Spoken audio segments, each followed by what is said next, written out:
So here, I'm going to set up first the Windows 10. And here's the process.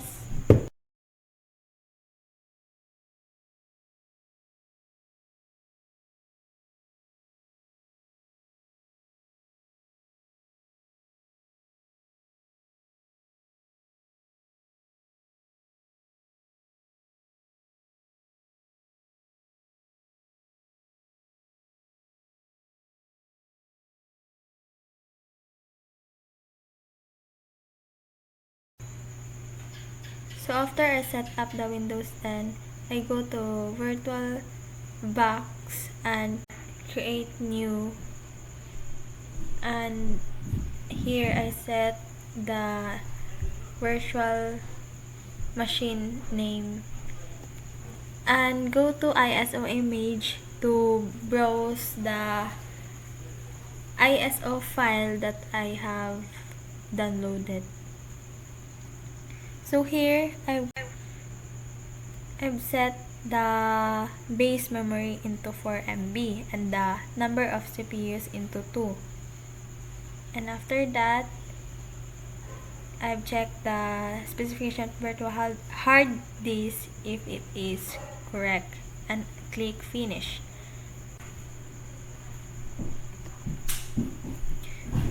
So here I just check the settings and I click start to proceed on installing the Windows 10.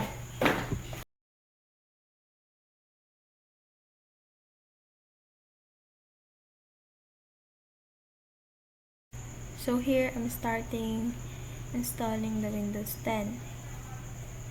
Here is I need to choose the operating system that is needed and just click next and accept the license terms and next and choose the custom install. So here just wait until it turns to 100 and click restart now to continue installing the Windows 10. So here just wait.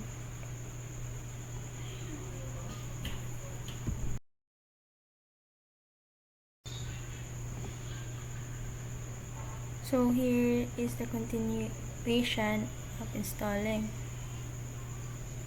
As you can see, this is to set up your personal information or use.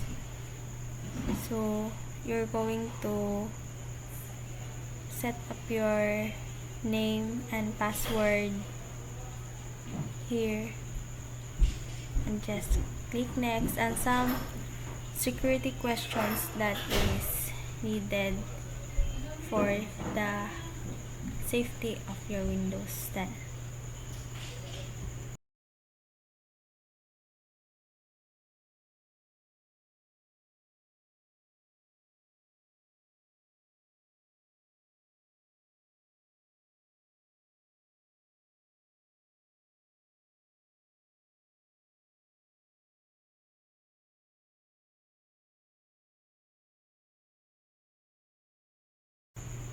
So here I almost done installing the Windows 10.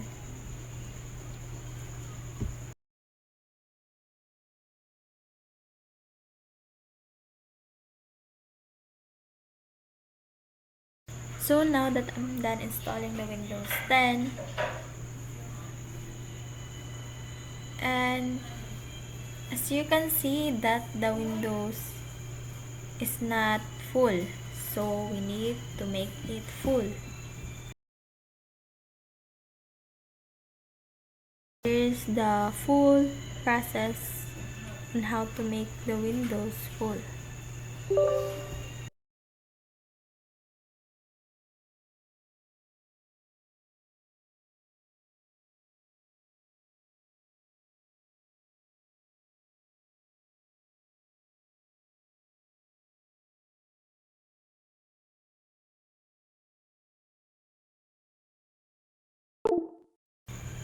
So now that the Windows is totally full, just click finish. And it will reboot. And go to your user.